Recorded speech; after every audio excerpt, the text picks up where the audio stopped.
Kama umekuwa ukijiuliza ni namna gani ambavyo unaweza kuanza biashara ya Airbnb kwa mtaji mdogo bila kumiliki nyumba au bila kukodisha nyumba ya mtu mwingine na kuzifanya Airbnb, basi hii video ni kwa ajili yako, kwa sababu nakwenda kukuonesha namna gani ambavyo unaweza ukawa winga wa Airbnb. Najua unaweza ukasikia winga ukafikiria ni kama wale majamaa tu wa Kariakoo. Trust me, ukiweza kuelewa vizuri huu mfumo unaweza kutengeneza hela nzuri sana kwa mwezi kupitia hii na haumiliki nyumba hata moja. So tuingie kwenye video. Kwenye board hapa na kwenda kufundisha hatua kwa hatua. Kuna hatua kuu 8 ambazo ukizisikiliza kuanzia mwanzo hadi mwisho, basi utaelewa mfumo huu na utakwenda kuexecute na kupata matokeo na mapato unayotafuta. Twende kwenye ubao. Kabla hujaenda kwenye ubao, mimi ni nani? Mimi naitwa Ian Metili na nina experience zaidi ya miaka 8 kwenye biashara hii ya ukodishaji nyumba kwa muda mfupi. Na ndani ya miaka miwili actually ndio highlight kubwa ambayo tumeweza kufanya mauzo zaidi ya milioni 240 ikija kwenye hii biashara. So napenda kufundisha hii, actually ni moja ya mbinu ambazo tulizitumia kuweza kupata mapato haya. Kwa hiyo nisikilize kwa makini. Hii ni moja ya njia ambazo hata sisi tuliitumia. So bila kupoteza muda, nakwenda kuanza na Airbnb marketing.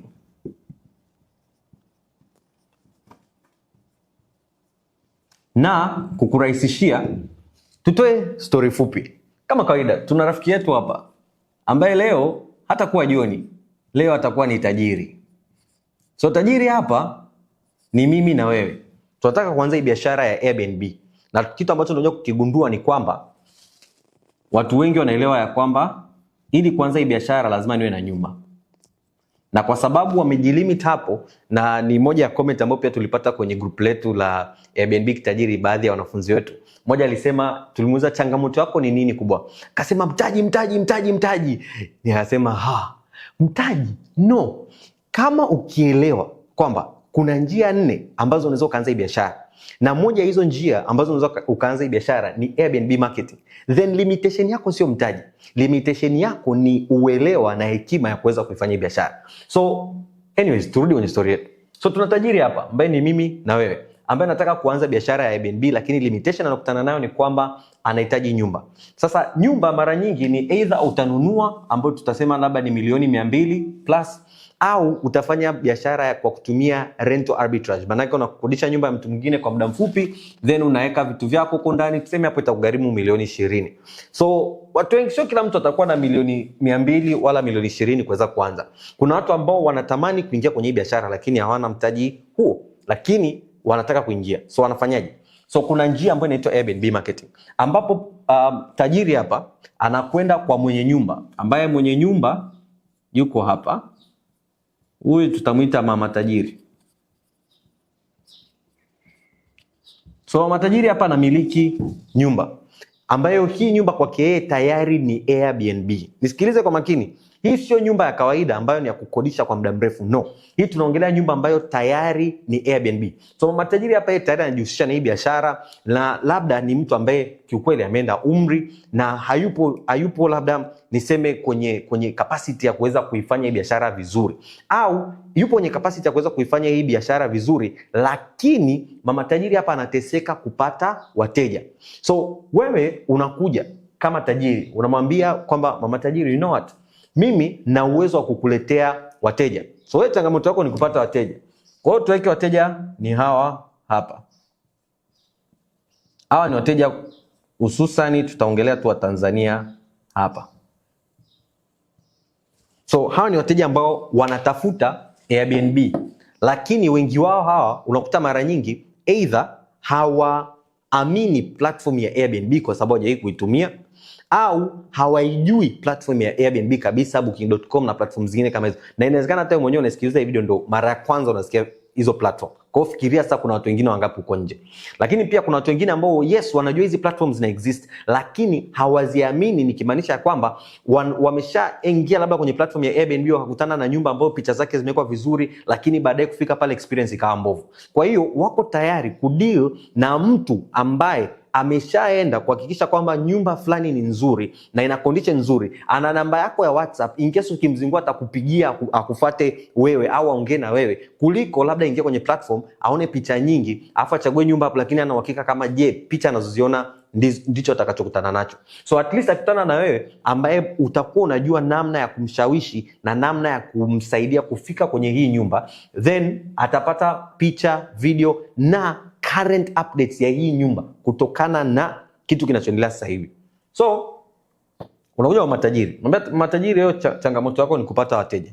Mimi ninaweza nikakusaidia kukuletea wateja.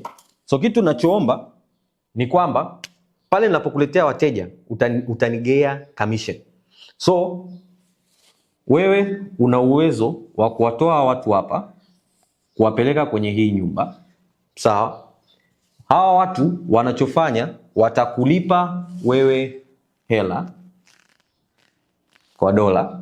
Alafu wewe utachukua kwa dola kadhaa hapo. Wewe utachukua ya kwako, nyingine utampelekea mama tajiri ambaye itakuwa ni hela yake ambayo anategemea kuipata kwenye hiyo nyumba kwa kila usiku mtu anapolala.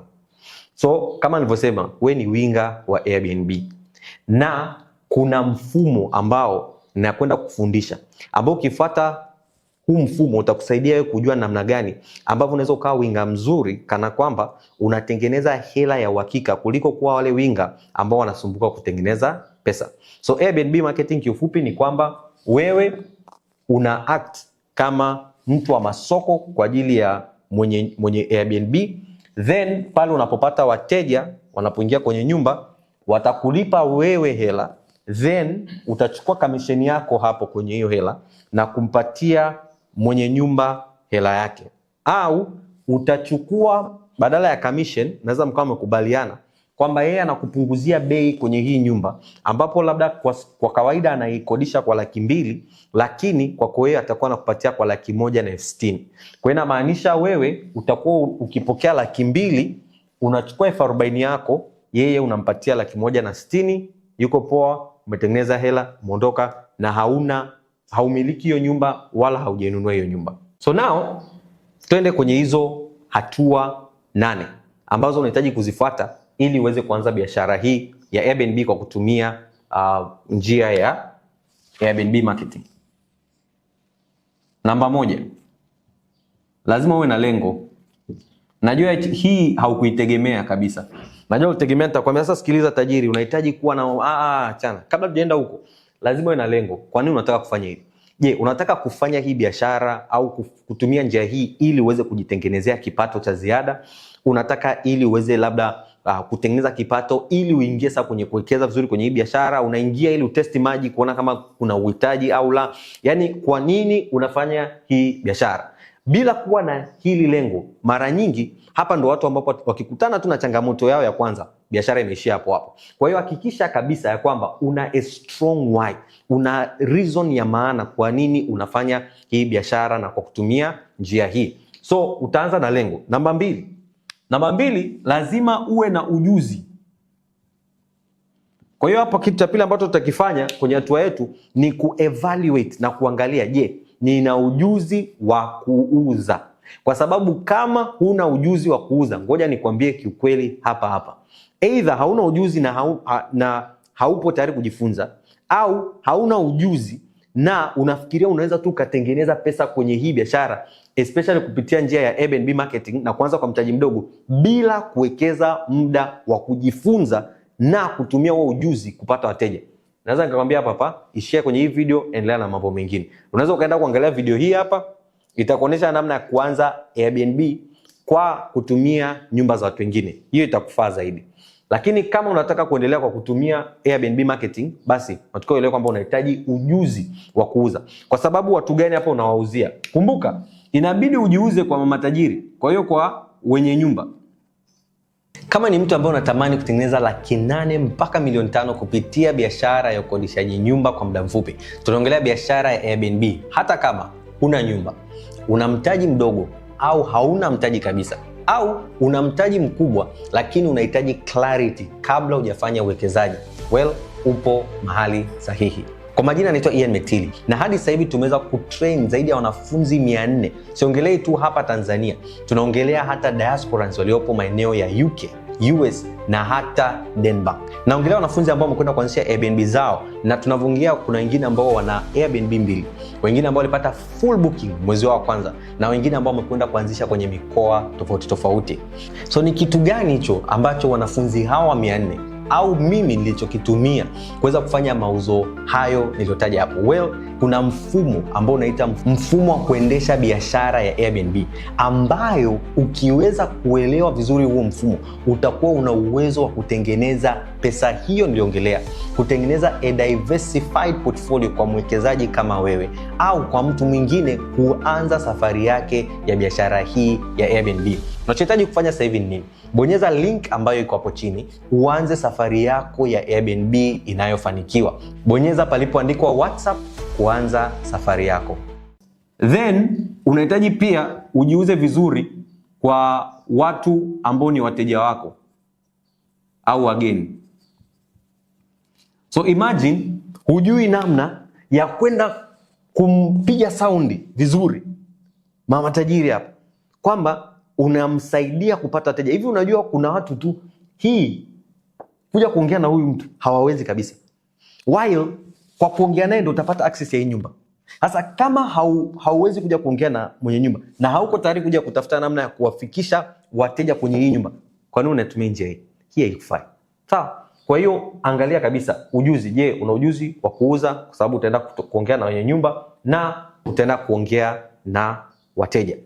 Na ukiendelea kufuatilia vizuri hii video, kuna sehemu ambapo nitakuelezea wapi utapata script ambayo utakuwa unaitumia kwa ajili ya hao. Hii ni script tunaita the golden script. Hii ni script ambayo mwanangu ukienda nayo pale tajiri, hii script ukienda ukiongea, ukipiga, yani kuwekea hapa kama unapiga sound. Hii ukienda ukiongea vizuri kwa kutumia hii script, huyu tajiri anaweza kukuconsider ili utumie nyumba yake kwa ajili ya Airbnb marketing. So bila kupoteza muda, tumeka hapo script. Sawa, tuendelee sasa. Kitu cha tatu ni nini? Kitu cha tatu ni kufanya utafiti. So unajua kwenye soko la Tanzania kiukweli, ngoja mimi niwaambie ukweli hapa. Ukiongelea utafiti, kwanza ni kitu kimoja ambacho watu wengi hawapendi kukifanya. Watu wengi wanapenda kwamba ukianza kuongelea biashara na kutengeneza pesa, tuwaambie kwamba unaweza ukatengeneza pesa kupitia Airbnb marketing, alafu tuwape tu hizi numbers kwamba kuna watu wametengeneza ile hivi na nini na wewe unaweza ukafanya. Alafu upewe tu njia ya kwenda kuifanya bila kuambiwa kwamba utafiti kwenye biashara yote ni kitu cha muhimu. Biashara yote ambayo unaingia bila kuangalia kama kuna uhitaji wa hiyo biashara, bila kuangalia ni nani ambaye ni mteja mlengwa kwenye hiyo biashara, bila kuangalia ni namna gani ambavyo una uwezo wa kuja na kujitofautisha kwenye hiyo biashara, bila kuangalia ni namna gani ambavyo unaweza ukatengeneza systems na structures za kuhakikisha kwamba biashara inafanikiwa, bila kuangalia watu waliofanikiwa kufanya. Rafiki yangu, unaingia kwenye hiyo biashara bila utafiti huo, hapo ndipo watu wengi wanapofeli. Na ndio kwa maana watu wengi wanaingia kwenye biashara na biashara ndani ya muda mfupi zinaanguka, kwa sababu hawakufanya utafiti. Hivyo hawakujua kama kuna demand ya hicho kitu, hawakujua kama kuna wateja wa hicho kitu, hawakujua kama wanaweza kujitofautisha na kadhalika. So hakikisha ya kwamba unawekeza muda kufanya utafiti. Unaenda kwenye utafiti, tunafanya nini? Tunajaribu kujua, je, kuna uhitaji wa hizi nyumba za Airbnb? Namba 2, ni namna gani ni nani ambaye atakuja kwenye hizi nyumba? Kwa sababu hapa pia ndo tunapojua ni watu gani ambao sisi tutaamua kuenda kuwatangazia. Kwa sababu kiukweli huwezi ukafikiria kwamba utaenda kumtangazia tu kila mtu. Kwa sababu ukienda kutangazia kila mtu utakuwa kama watu wengi wanavyofanya, na ndo wengi wanavyoteseka, kwamba nyumba ambazo unaenda kuzitangaza, unachukua nyumba za 1 bedroom, 2, 3, 4, 5, unachukua nyumba popote, sijui mtu mwingine yuko Ilala, mwingine yuko Magomeni, sijui mwingine yuko Arusha mjini, kijijini, popote, yani unachukua nyumba kokote, hadi tu mtu akija kusema, "Hivi una nyumba Simani?" Na hasa hiyo ni mbaya. Kwa sababu umeenda kwa yani una nyumba kwa ajili ya kila mtu. Hivyo watu wengi ambao wanatafuta kitu ambacho ni specific hawawezi kuja kwako, kwa sababu hao watu wanaenda kwa watu fulani ambao wanajitangaza kwa ajili ya kundi fulani. Kwa hiyo hapa lazima tufanye kiufupi utafiti ili tuingie vizuri, tukijua ni aina gani ya nyumba tutachukua, tunamtarget mteja mlengwa gani, na kama kuna uhitaji wa hiyo nyumba na gharama yake itakuwa shingapi kwa maeneo haya, na kama mfano nikienda na mbinu ya kuchukua commission itakuwa bora zaidi, au nina uwezo wa kupewa bei ya chini nikaeka kwa bei ya juu nzuri ambayo inaweza ikanipa faida nzuri. Kwa hiyo yote unaweza ukajua pale utakapofanya nini, utafiti. So umeshafanya utafiti, ni nini kinafuata? Sasa hapa ndo tunakwenda kuongea na wenye nyumba. Hapa ndo tunaenda kutafuta nyumba yenyewe. So tunapoenda kutafuta nyumba, manake tunaamini kabisa tuna lengo, tunajua kabisa tuna ujuzi, tumeshafanya utafiti. Kwa hiyo hata tunapoenda kutafuta nyumba, hatuendi aimlessly. Hatuendi kwa kuangalia tu nyumba yoyote popote, no. Tumeshajua kabisa mfano kwamba mimi natafuta nyumba zaidi kwa ajili ya watalii. Kama unatafuta nyumba zaidi kwa ajili ya watalii, labda maeneo ya Zanzibar, unajua kabisa maeneo gani ambayo yanapendelewa zaidi na watalii. So mimi ningeanza kutafuta wenye nyumba ambazo ziko maeneo hayo ya utalii zaidi.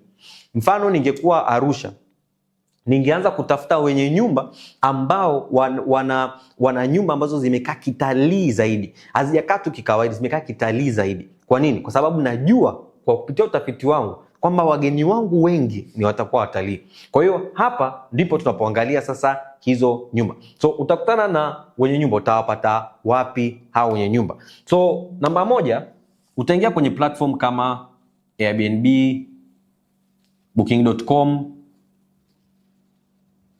na Instagram kwenye social media. Sasa mfano kwanza, unapoingia kwenye platform kama Airbnb na Booking.com, ngoja nikwambie kitu kimoja. Sasa hivi kwenye Airbnb wameifanya ngumu kuweza kumfikia mwenye nyumba bila kufanya booking.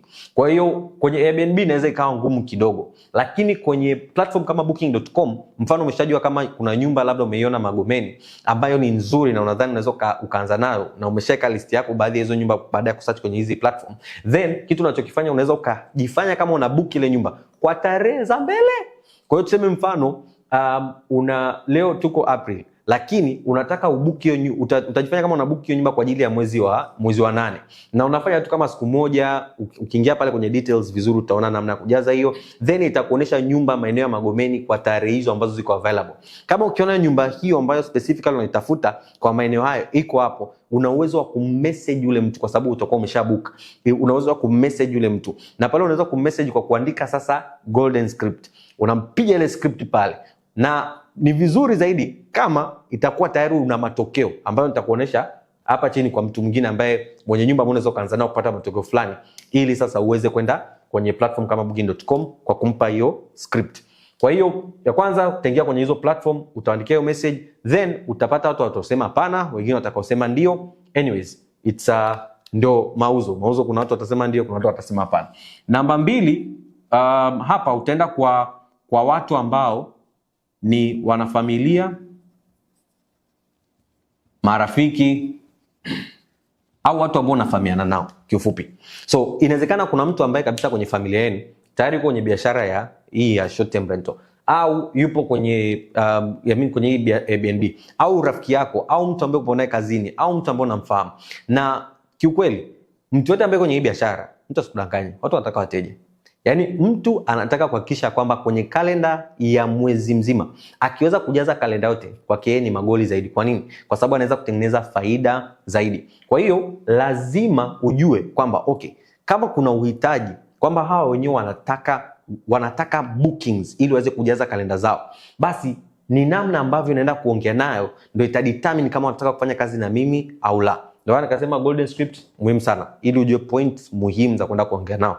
So ukishafika pale umeongea nao, hawa ndio watakao kusaidia wewe kupata matokeo ya kwanza na ya muhimu, ambayo ukishayapata unaweza ukayatumia kama shuhuda kuja kukutana na watu ambao wakufahamu. Na kumbuka, watu ambao tayari wanakufahamu kama wana familia, marafiki, watu unafanya nao kazi, biashara na kadhalika, ni rahisi kukuamini na kuamua labda kukuruhusu kuja kwenye nyumba zao, kuchukua picha, kuchukua video na nini, hata kama utaenda kulist popote, na kukubaliana na wewe kiurahisi kuliko mtu ambaye akufahamu. Kwa sababu kumbuka, mtu ambaye akufahamu hakuamini kwa sababu hakujui, lakini hao angalau wanakufahamu. Sawa? Then platform nyingine kama nilivyosema hapa ni social media. So kwenye social media hapo, kitu ambacho unatakiwa kuelewa ni kwamba unaweza ukatumia platform kama Instagram, TikTok na Facebook. Lakini Facebook nisinge suggest sana kwa sababu inabidi uwe very specific kupata hiyo nyumba. At least kwa urahisi unaweza ukatumia Instagram na TikTok kupata Airbnb tofauti ambazo zipo kwenye maeneo yako. Kwa kama upo Zanzibar, kama upo Dar, kama upo Arusha, kama upo popote, unaweza ukatumia hizo kupata hizo nyumba. Na kama platform kama Instagram mfano, ukishapata Airbnb moja, ukaanza kuangalia ya kwanza, ya pili, ya tatu, matangazo ambayo utaanza kuona mara nyingi yatakuwa ya Airbnb. So kitu unachohitaji kufanya kama nilivyosema, usiwe na hofu. Ukiwa na ujuzi itakuondoa hofu ya kuengage hao wenye nyumba na kusema okay, labda mimi naitwa Ian na kama nilivyosema tutatumia golden script ile kuwa engage na kuambia kwamba kuna matokeo kutokana na uliopata hapa kwa marafiki zako ambao kiukweli ni matokeo ambayo yanaonekana. Unaweza ukashare nao na kuambia namna gani ambavyo unaweza ukasaidia kupata wateja na kujaza kalenda. So utapata wapi namba zao za simu? Zipo pale kwenye profile yao ya Instagram palipoandikwa contact, ukibonyeza utapata namba ya simu na WhatsApp namba. Lakini pia unaweza ukatumia DM, kama DM message kule itaenda utaiona. So hiyo ni namna ambavyo pia unaweza ukapata nyumba au wenye nyumba ili uweze kuanza safari yako ya Airbnb marketing. Sasa tuende kwenye hatua ya 5. So hatua ya 5 ni ipi? So hatua ya 5 hapa ni unatengeneza account, kutengeneza. So hapa unatengeneza account yako kwenye Instagram, TikTok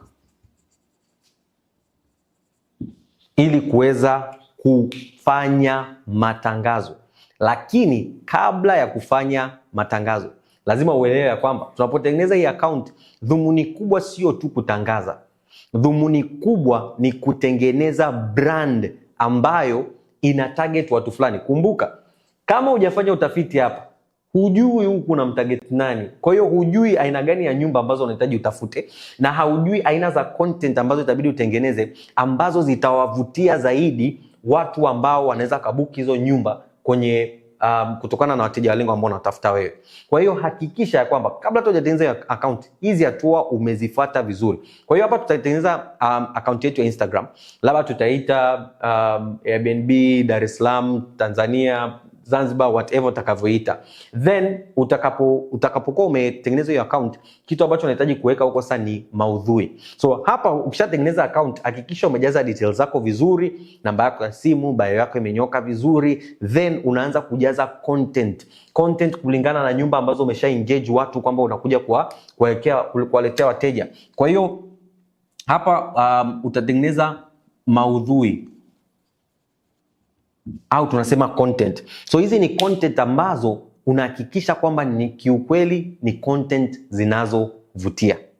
Na kwa sababu tunaongelea content ambazo zinavutia, tunaongelea sio tu picha, tunaongelea video, tunaongelea namna ambavyo unaweza ukawa creative. Inawezekana hii nyumba kiukweli kuna watu wengine pia wanaitangaza, sio wewe tu, kuna watu wengine nao wanakuja ni mawinga nao wa Airbnb. Lakini namna ambavyo wewe unaweza ukawa tofauti inapokuja kwenye namna unavyojibrand na kujitangaza mtandaoni kupitia ile maudhui, then itakuwa rahisi wewe watu kuona zaidi content yako na kutaka kuchukua hii nyumba kutoka kwako na sio kwa mtu mwingine. Kwa hiyo kiufupi, tunatumia hii mitandao ya kijamii kuweza kufikia watu hawa, kwa sababu siku zote hawa watu wako wapi? Wako kwenye mitandao ya kijamii. Hawa watu wako Instagram, wako TikTok, wako Facebook, wako Snapchat, wako popote. Lakini singe suggest tuende kwenye platform zote kwa kuanzia. No, focus zaidi kwenye Instagram na TikTok kwa sababu wateja wengi kiukweli watatokea hapa. Sawa? Kwa hiyo hapa unachofanya ni kutengeneza maudhui inayovutia na kuhakikisha kwamba profile yako imenyooka kabisa.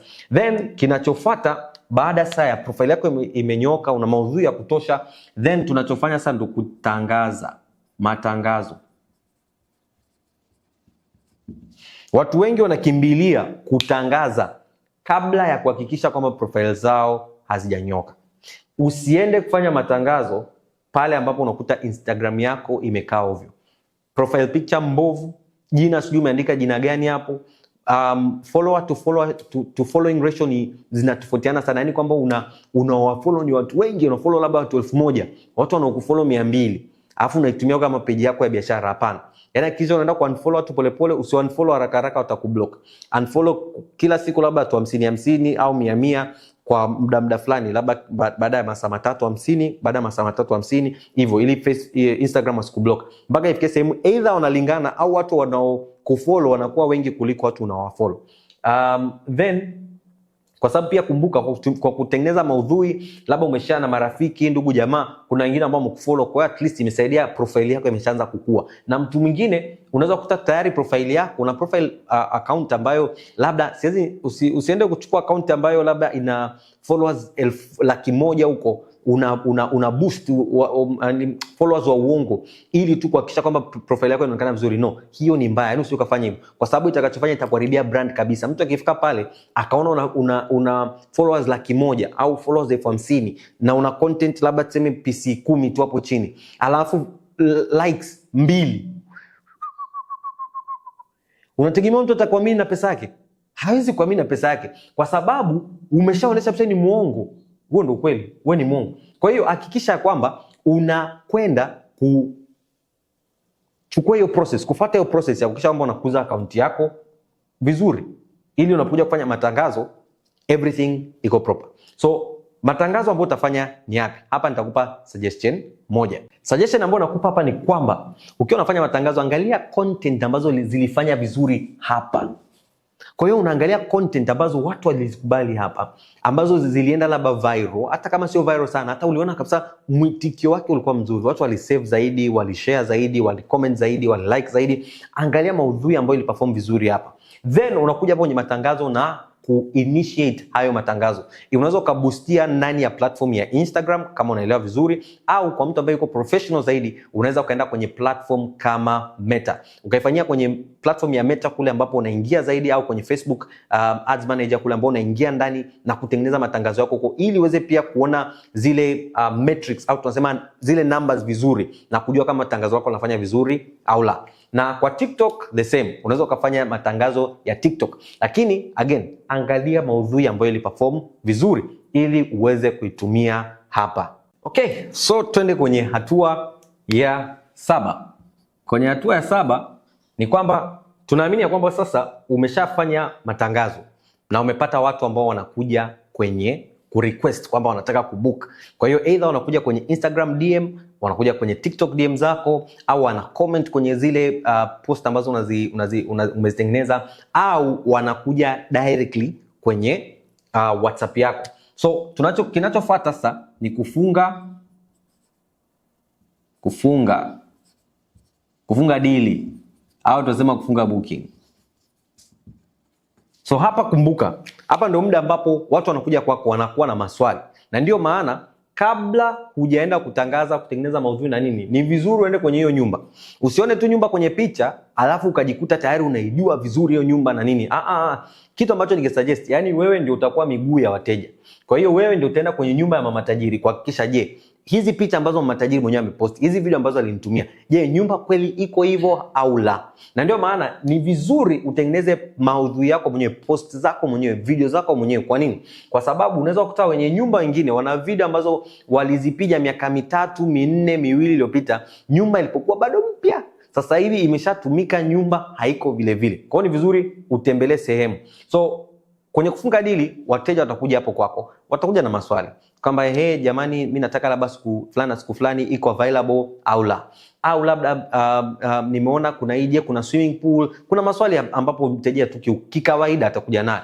Sasa hapa unahitaji kutoa service nzuri, nikimaanisha service ya namna ambavyo una respond. Uzoefu wa mteja, experience unayompa hapa, it matters a lot. Kumbuka, huyu mtu amekutrust kutoka mtandaoni. Na kama unavyojua, watu wengi mtandaoni sasa hivi wanapaogopa sana. Kwa sababu gani? Watu wengi wametapeliwa, wamedanganywa, watu wengi wameibiwa huko ndani ya mitandao. Kwa hiyo wakiona matangazo, sio kila mtu anarukia tu na kuamua kuja labda kuamua kwamba kuchukua booking au la. Kwa hiyo mtu ambaye amekuamini kuja hadi hapa, amini kabisa kwamba huyu mtu ana shauku ya kubook na yuko tayari kubook, lakini atakuuliza maswali hapa na pale kuhakikisha kwamba, je, hii choice anayochukua ni sahihi au la. So hapa mpe customer experience nzuri, mjibu vizuri, kwa uhakika, kwa haraka, mpe majibu yake. Then hapo tunajua sasa ya kwamba huyu mteja, kama kila kitu kitakuwa vizuri, yeye yuko tayari kufanya kashachukua booking. Kwa hiyo hatua inayofuata sasa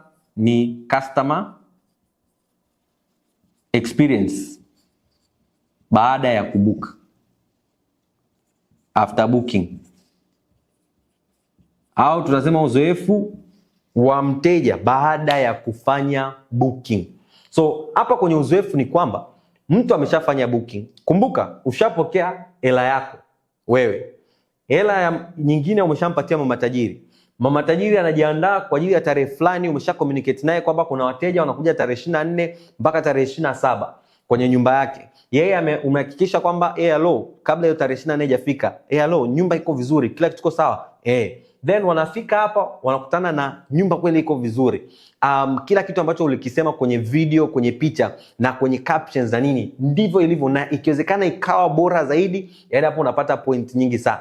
Then kazi yako ni kuhakikisha tu kwamba experience wanayopata pale ni nzuri. Kwa hiyo in case kuna changamoto yoyote, namna unavyo communicate na wao, kwa sababu mara nyingi unakuta ukimleta mteja hivi watataka bado kucommunicate na wewe, kwa sababu wewe ndiye waliyemwamini kutokana na content ambazo ulitengeneza mtandaoni. Unless kabisa utakuwa umewaambia kwamba mimi sio mwenye nyumba, which I will not suggest, kwa sababu unajenga brand. Mimi sio mwenye nyumba, huyu ndio mwenye nyumba, kila kitu kitaka mfuate yeye. Kwa hiyo in case mwenye nyumba akiwa na mdomo mbaya, in case mwenye nyumba akiwa au mwenye hiyo Airbnb hana kauli nzuri, au kwa namna moja nyingine hiyo siku ana kisirani, basi jua kabisa kwamba atakuharibia experience ya wateja, na hawa wateja kutoka hapo watakuja kucomment kwenye post zako kwamba wewe ndio mtu mbaya, au wewe ndio umarifa kwenye nyumba ambayo sio nzuri. So hakikisha kabisa hapa kwamba una maintain ile customer experience. Na ndio kwa maana mwenye nyumba ambaye unafanya naye kazi ni muhimu sana. Angalia sana mwenye nyumba unayofanya naye kazi, kwa sababu anaweza ka break au make, anaweza kavunja au akasababisha kitu kikajengeka. Kwa hiyo hakikisha kwamba mwenye nyumba una deal naye ni mzuri, ili uweze kumpa customer experience nzuri mteja wako. So baada hapo kinachofuata ni nini? Ni hii cycle inaendelea sasa kujirudia. Kwamba mfano unapotaka kuendelea kukua, unaweza ukaangalia lengo. Je, lengo langu bado ni lile lile, au sasa hivi nimeamua kuextend na kuingia zaidi kwenye hii biashara kwa njia nyingine ambazo kama nilivyosema video hii itakuonesha zaidi. Then utaangalia ujuzi wako. Kwa kufanya hivi ujuzi wako ambao utakuwa umeunoa zaidi, kwa kuhakikisha kwamba kama unataka kujua namna gani ambavyo labda unaweza kutengeneza content nzuri zaidi, unaweza kufanya matangazo, utafiti utakusaidia. Na in short, hii cycle inaendelea kujirudia kuanzia mwanzo hadi mwisho. Sawa? Lakini sasa, sawa, tumesema kwamba hii ni kwa mtaji mdogo, lakini kuna assumptions ambazo tumefanya hapo mpaka kusema kwamba ni mtaji mdogo. Hizo assumption ni zipi? Well, namba moja ni assumption ya kwamba una simu nzuri au una kamera nzuri ambayo ina uwezo wa kurekodi content. Namba mbili ni assumption ya kwamba una mic ambayo mfano ukitaka kurekodi kama unaongea basi ukasikika vizuri. Assumption ya tatu ni kwamba una vitu vingine ambavyo vinaweza vikafacilitate kuhakikisha kwamba kurekodi kwako content ni kuzuri. So kama mfano utasimama mbele ya kamera wewe mwenyewe, maana yake tunashuhudia kwamba una mavazi ambayo yanaendana na hizo video ambazo utakuwa unatengeneza. So kama hauna hivi vitu, obviously hapa lazima itakuwa kuna gharama ambayo utaingia, lakini kwa sasa hivi watu wengi ambao wanajiendeleza zaidi wanachukua simu nzuri, ambayo ukiangalia simu nzuri, mtu akiwa na simu kali kweli ambayo ya kuweza kurekodi content, mara nyingi mic unakuta hata za 40,000 zipo. Mic ambazo za 40,000 mtu anaunganisha tu kwenye simu yake, anaweza kaongelea nayo, zipo. Mavazi unakuta mtu tu ambaye anavaa vizuri, sio lazima una nguo nyingi. Unaweza ukawa umetengeneza kabisa sets of uniform ambazo unazitumia hizo ukiwa una record content. Na watu hawatojali kiukweli, watachojali ni kwamba kuna kitu gani cha thamani ambacho unakileta. So, kitu kingine ambacho labda nitagusia, kwa hiyo ni assumption ambao tumefanya ya vitu ambavyo utakuwa unamiliki. Lakini vitu vingine ambavyo labda tutavitumia ambavyo nimeviongelea hapa. Haya ni majukwaa ambayo ni muhimu sana ikija kwenye masuala ya Airbnb marketing. Kama nilivyosema hapo, namba moja. So hizi ni majukwaa.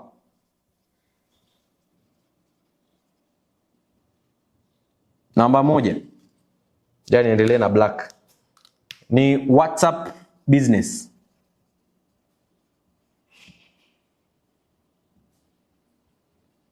Namba 2, Instagram. Namba 3, TikTok. Namba 4, hapa tunaongelea Airbnb, Booking.com na kadhalika. Haya ni majukwaa ambayo utayatumia sana. Sasa nakwenda kukupa breakdown sasa ya faida ambayo utatengeneza, alafu nitakupa onyo moja kubwa sana.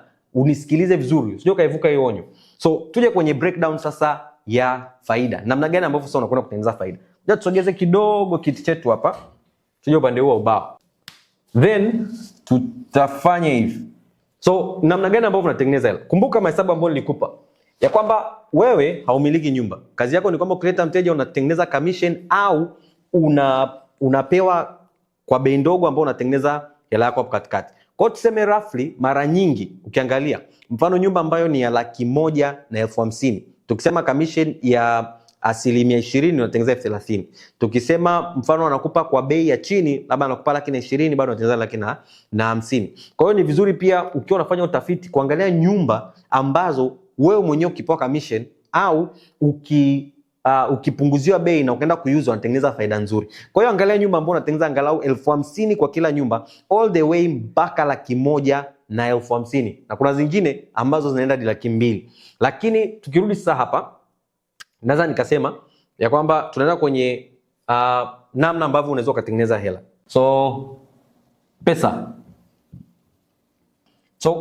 ipo hapa. Wewe tajiri, alafu hapa kuna mama tajiri. So umefanya mauzo ya tuseme, kumbuka tunaenda na mfano wa kwamba kwa kila usiku unalipwa shilingi 200,000. Kwa kila usiku booking ni 200,000. Mama tajiri anataka 200,000 yake. Sawa? Kwa hiyo tutaweka hapa kwamba yeye mama tajiri anachotaka ni 200,000. Wewe hii nyumba unaweza ukaiuza hadi 250,000. Kwa hiyo tuseme 250,000. Kwa hiyo either yeye mwenyewe anaifanyaga 250,000 lakini anakupunguzia mpaka 200,000, au ukwamba ukipokea commission at the end of the day unatengeneza shilingi 50,000. Hapo super. Okay. So then kwa hiyo tumesema hapa faida ni shilingi 50,000 kwa kila usiku ambapo unamleta mtu na analala. So tuassume ya kwamba ndani ya kalenda ya siku 30 una uwezo wa kuleta watu 10. Sawa? Kwa hiyo inamaanisha hii mara 10 ambayo itakuwa 2,200,000 na 500,000. Sawa? Ambayo yeye utampatia 2,000,000 yake, ambayo kiufupi utakuwa umejitengenezea shilingi 500,000. Lakini kumbuka ya kwamba kwenye hiyo hela sio kwamba 100% ni faida, kwa sababu kuna matangazo ambayo unafanya huku hapa. Kuna matangazo ambayo unafanya hapa, na kitu ambacho ningesuggest kwenye matangazo ni kwamba especially kwa kwanza unaweza ukaanza kwa $5 kwa kila content, ambao unafanya $5 kwa siku kwenye matangazo yako hapa, ili kutesti kwanza, kujua kama maudhui inakubalika, kama ni nzuri na nini, mpaka utapata moja ambayo unajua kabisa hii kila nikipiga hata $10 inaendelea kuniletea hela zaidi, au nikipiga $15 inaniletea hela zaidi. Lakini kwa kwanza utapiga $5 mpaka kujua ni ipi ambayo ina perform vizuri. So kwenye ile 500 tunashumia kwamba kuna hela ambayo utaitoa kupeleka kwenye matangazo. Kwa hiyo ni moja. Lakini kumbuka ya kwamba hii ni nyumba moja ya mama tajiri, unatengeneza 500,000. Sio? Lakini kama ukiweza kupata nyumba 6 kama hizo, una uwezo wa kutengeneza hela kama hiyo mara 6. Kwa hiyo tukipiga mara 6 hapo ni kama milioni ngapi? 3. So kama ni milioni 3 inamaanisha ya kwamba, kwa hiyo tuassume kwamba tuna nyumba 6 ambazo zote zitatengeneza faida ya 500,000. Kwa hiyo mara 6 kwa mwezi, ambayo hii ni milioni 3. Kwa hiyo kwenye hiyo milioni 3 kumbuka kwamba kuna matangazo ambayo unafanya Kwa hiyo kitu ambacho ningesuggest ukiwa hata una strike half ni hela nzuri ya kuanzia. Kama ukiwa unaweza kutumia kwenye matangazo na kila kitu kingine. Na hapa napongelea matangazo namaanisha kila kitu. Either content utatengeneza mwenyewe au utapata na mtu mwingine, au sijui utamwajiri mtu, au sijui utaleta modo na nini. Yaani gharama zote hizo, kwa sababu gharama nyingi ambazo utakutana nazo, kwa tuseme hiyo ni mapato. Then tukija kwenye gharama, mara nyingi gharama utakazokutana nazo, mfano ni kutengeneza content. Kwa hiyo content creation, pia nyingine ni kupost hizo content. Kwa hiyo social media management, kama utamwajiri mtu afanye hivyo, au nyingine ni ukiachana sana content creation hapa kwamba mtu ambaye unamwajiri afanye hiyo video na nini, kuna wengine ni kama mamodo au influencer ambaye unaweza ukawaleta. Mara nyingi unakuta kuna kiasi fulani unawalipa ili uweze kupata content nzuri. Na mfano sasa vitu vingine tunasema miscellaneous, manake inategemea. Mfano kuna sehemu lazima utumie nauli kwenda pale, utumie bando lako. Kwa hiyo hapa kuna vitu kama logistics, kuna bando. Kwa hiyo hapa tuseme internet and telephone. Alafu pia tu kuna vitu vinaweza vikatokea. Mfano mtu amefanya booking, amecancel, hiyo hela imepotea. Kwa hiyo hapa tutasema tu miscellaneous.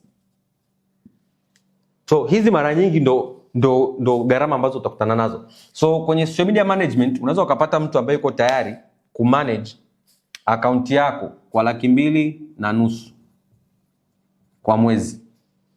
Unaweza pia ukapata mtu wa content creation. Kwenye content creation hapa ningesuggest kama ukipata mtu kupartner naye itakusaidia sana kupunguza gharama. Kwa sababu ukimpata mtu ambaye yeye tayari ana kamera, ana mic, ana taa, then wewe kazi yako ni kuleta ujuzi wa kuuza, yeye analeta ujuzi wa kutengeneza content. Hiyo itakurahisishia sana.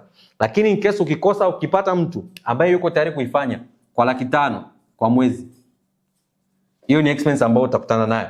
Kwenye masuala ya modo na nini, unaweza ukaamua mwenyewe kwa kwanza wewe ndio modo na unashow up kwenye video. Lakini kama unataka kuzispice up na nini, mara nyingi unaweza kukuta modo wengine. Usichukue watu ambao tayari ni expensive. Chukua mtu ambaye unaweza ni rafiki yako, unajua kabisa ana namna nzuri, au kuna namna muonekano wake kwenye kamera uko vizuri zaidi. Huyo unaweza kukubaliana naye tu kwamba ndani ya masaa mawili unampata 50,000, anakuja pale. Mtu mwingine hata yuko tayari kuja for free kwa sababu naye mwenyewe anahitaji content kwa ajili ya page yake. Kwa hiyo mtu kama huyo ambaye anakuja anapata naye content kwa ajili ya page yake, super. Lakini in case umekosa, tumia akili zaidi, upate mtu ambaye hata at least ukimlipa 50 round moja ya pili ya tatu 150,000 sio mbaya. Logistics, nauli, hiyo inategemea na trips zako, lakini tu tuassume kwamba kwa mwezi ni 100,000 kutokana na nyumba mbalimbali ambazo utakuwa unaenda kuvisit, kuhakikisha kwamba kabla hujampeleka mteja kwenye hiyo nyumba umehakikisha kwamba hiyo nyumba kweli ni kama inavyoonekana. Then internet hapa ni 70,000 mpaka 120,000, inategemea na supplier unayemtumia. Kama unatumia MiFi ya Airtel 70,000 fresh kabisa. Then miscellaneous tuweke 150,000 in case ikitokea chochote ambacho hatukutegemea kitokee, then tutahakikisha kwamba kuna kibunda fulani cha kutusoti, sawa. Lakini pia cha mwisho sahau kimoja cha muhimu sana ambayo ni matangazo yenyewe. Sasa sababu matangazo hapa tusije tukaisahau. Kwa hiyo matangazo marketing hapa. So matangazo hapa, kumbuka tusema angalau $5 kwa siku. Kwa hiyo $5 kwa siku mara 30, hiyo ni dola ngapi? Dola 150. Kwa rate ya sasa hivi, maana yake tukichukua hiyo dola calculator, tunachukua dola 150 mara 2,580. Kwa hiyo ni 387. 387. Kwa hiyo kwenye 387 tunajumlisha 500,000, tunajumlisha hiyo ukiongeza hapo tena ni 400,000, tunajumlisha 100,000, 500,000, 170,000, tunajumlisha 150. Kwa hiyo jumla ya matumizi yako hapa ni 1,607,000.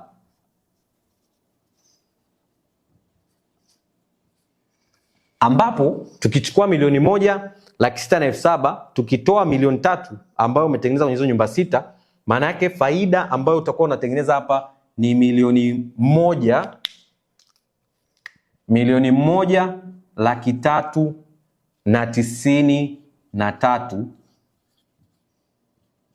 bila kumiliki hizo nyumba faida. Hiyo ni 1,393,000. Lakini pia nitatoa onyo hapo ya kwamba yote ambayo tunafanya hapa ni kwa ajili ya mafunzo au mafundisho zaidi, na matokeo yanaweza katofautiana kutokana na implementation ambayo unaenda kufanya. Kwa hiyo nilikuwa naweka tu hiyo hapo kwa sababu tunahitaji tufanye hivyo tukiwa tunatengeneza educational content hapa mtandaoni. Na kuna onyo ambayo sasa niliwaambia. Sawa? Kuna onyo moja ambayo niliwaambia ambayo nakwenda sasa kuambia hapa sasa hivi. Onyo ambayo niliwaambia ni kwamba usije ukafanya biashara na mwenye nyumba ambaye unajua kabisa mtasumbuana. Kwa sababu pale unapofanya biashara na mwenye Airbnb ambaye mtasumbuana, itafika sehemu umeshamletea mteja lakini yeye anasababisha issues ikija na kwa wateja wako. Kwa sababu kama nilivyosema, kama mwenye nyumba hawezi kukaa vizuri na watu kutokana na kauli yake, kutokana na mambo tofauti, then obviously wateja watakuja, wataondoka na wataondoka na review mbaya. Lakini namba 2, onyo nyingine ni kwamba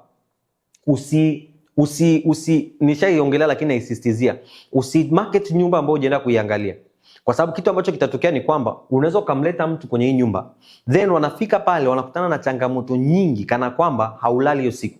Kwa sababu imagine umeshachukua hela, afu mara nyingi kiukweli hii hela ambayo unakuta mtu labda alikulipa wiki moja kabla, unakuta zile faida ambazo ulichukua ushatumia kufanya mambo mengine.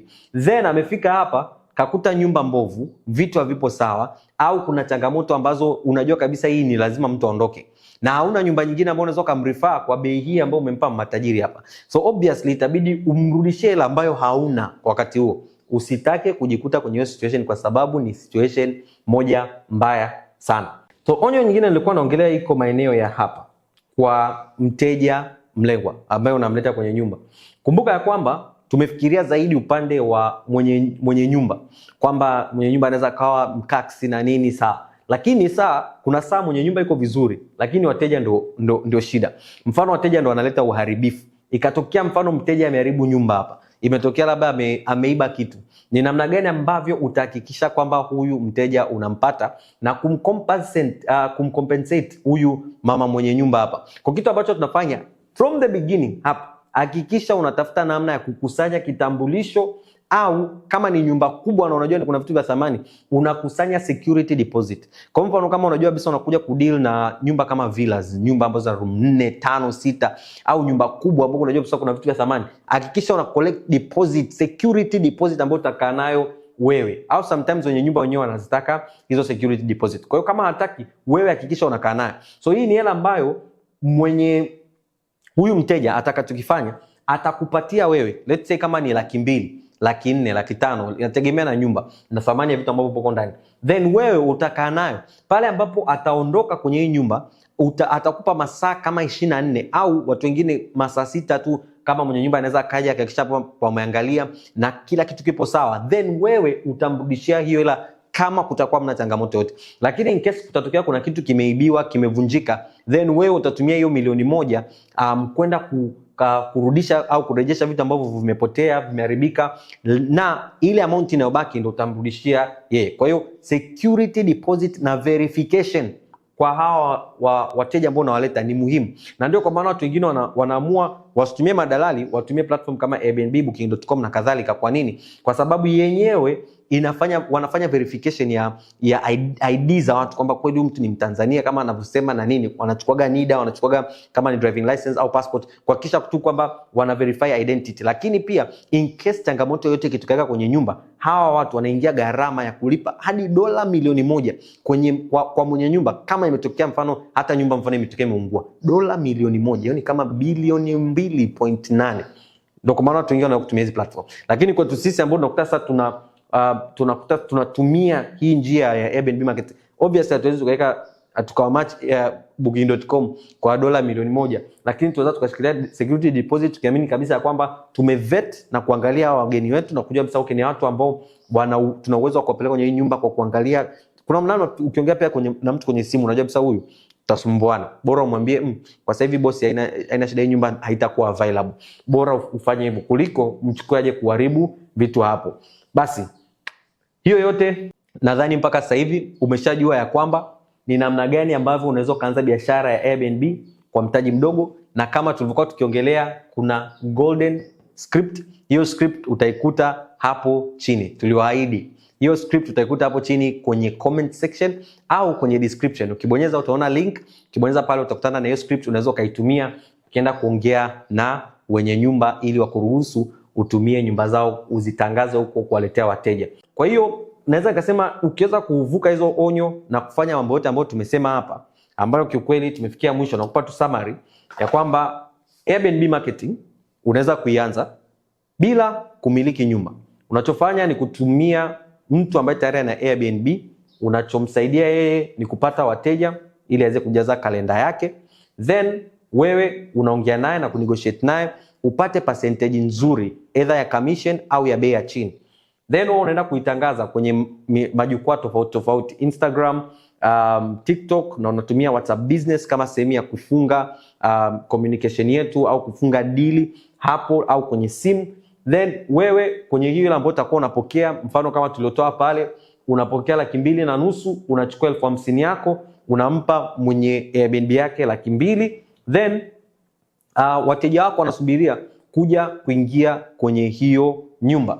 Then wanapoingia kwenye nyumba, unachohakikisha tu ni kwamba experience nzima unaicontrol vizuri, kana kwamba wapate experience nzuri ili warudi kwako. Then utafuata hatua hizi 8 ambazo tumeziweka hapa kuhakikisha kwamba experience kuanzia mwanzo hadi mwisho ni nzuri, lakini pia kuna kusudi unalo na unaifanya professional ili upate matokeo ambayo tunaongelea pale.